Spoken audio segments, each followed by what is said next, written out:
Bad players make the same mistakes over and over. Poker players that can exploit bad players and their mistakes will win. Here are some of the most common mistakes that bad players make. They don't bluff enough. They overvalue top pair, just like Butch did in the previous hand. They don't bet enough when they're bluffing to make their opponents fold, and they don't bet enough when they have a good hand to chase out the drawing hands. They call too much instead of folding or raising. They play too timidly in the middle stages of a tournament or just before they're in the money. They telegraph the strength of their hand with tells. They go on tilt. They allow their emotions to overwhelm their judgment, and they end up broke just like Butch.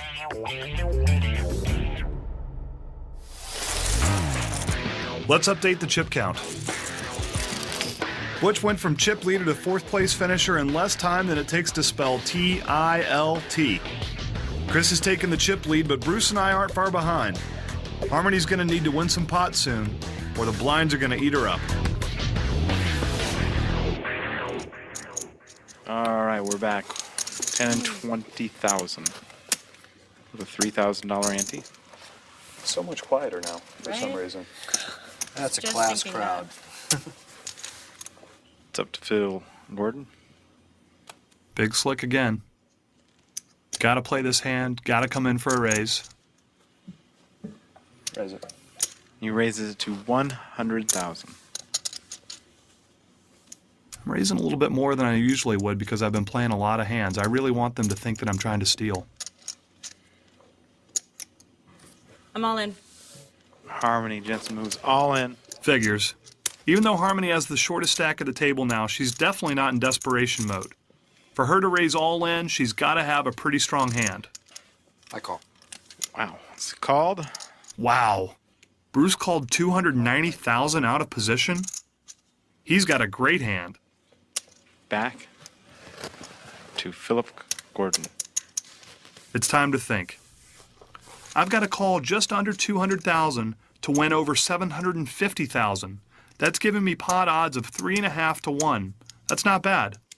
If I call here, there's a chance I can eliminate an excellent player. Which brings me to the clincher. Bruce may want to eliminate Harmony as well. He may be willing to check this hand down all the way to the river. Checking it down occurs when one player is all in and the other players check on the flop, the turn, and the river rather than trying to bet each other out of the pot. Because tournament payouts are the most lucrative in the top few positions, it's sometimes best to check it down and try to bust out the all-in player rather than try to win the most chips. The odds are better that Harmony will get busted out if there are two hands against her rather than one. Call. Phil Gordon's called here. Almost $1 million pot before the flop. Flop is Jack for deuce. 3 different suits.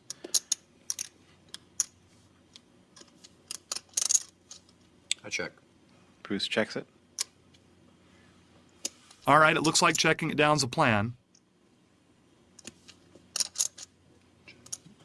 Phil checks. A queen of diamonds on the turn. I check. I gotta warn you here, it's absolutely illegal to talk about or otherwise suggest checking it down. That would be collusion and that's cheating. But if we both decide independently on our own to check, with no discussion, we're not breaking any rules. We're just playing good poker. Phil checks. Last card is a 7. I check. All right, we'll see him. Phil checks. Yeah. 8's over here for Harmony. Ace King. Harmony's 8 beat my ace king. Come on, Bruce. 2 10s win the pot. And Harmony Jensen is eliminated. She finishes in 4th place. It's been fun, gentlemen.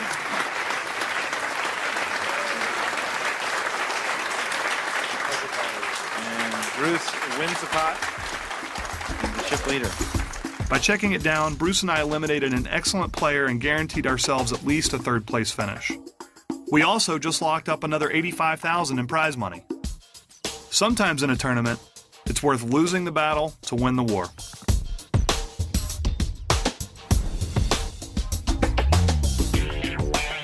Stealing the blinds is a crucial element to my success in tournaments. The great part about stealing the blinds is that when it works, there are no bad beats, no big suckouts, and no big decisions to make. If I never see the river card, I can never take a bad beat. Here's some strategy that you can use when stealing the blinds. Make sure that you target players with average stacks, not the big stacks or the small stacks. Average stacks can afford to fold. The big stacks are likely to call because they can afford to take risks. Small stacks are likely to call because they're desperate and they can't afford to wait for great hands. Target the average stacks in your steal attempts.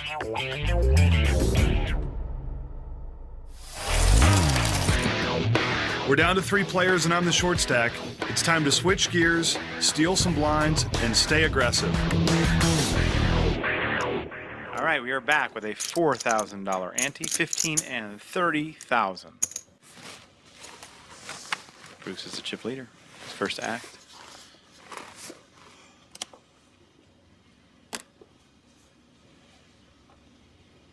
I bet 100,000. He makes it 100,000, a raise of 70,000.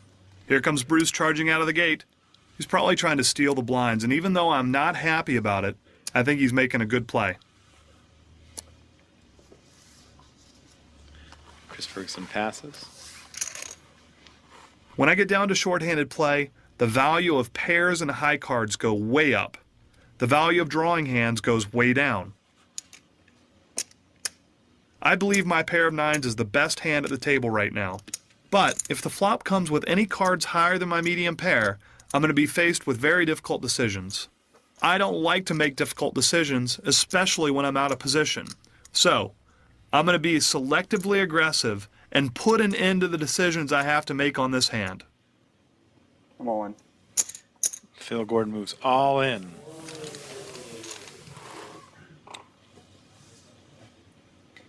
How much does he have there, dealer, please?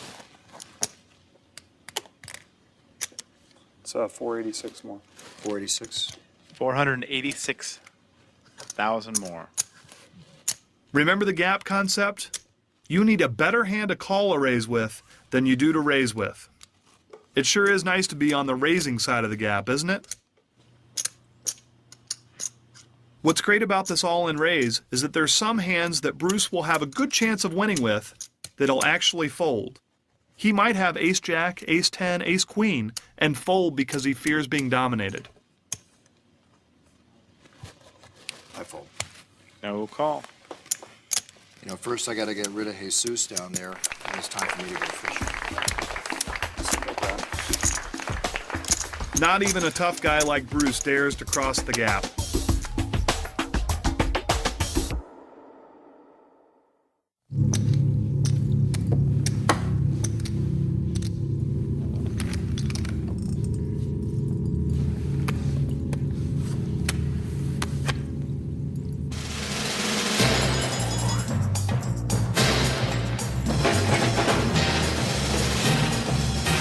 Sometimes you want to advertise your bluffs. It makes your opponents second-guess themselves. It drives them crazy. But mostly, you're setting them up for later. Learn from the pros at FullTiltPoker.com. To be a winning poker player, you must be able to bluff effectively. Effectively is a key word here because thanks to movies and edited versions of tournaments, many novice players believe that professionals bluff too much or more frequently than they actually do.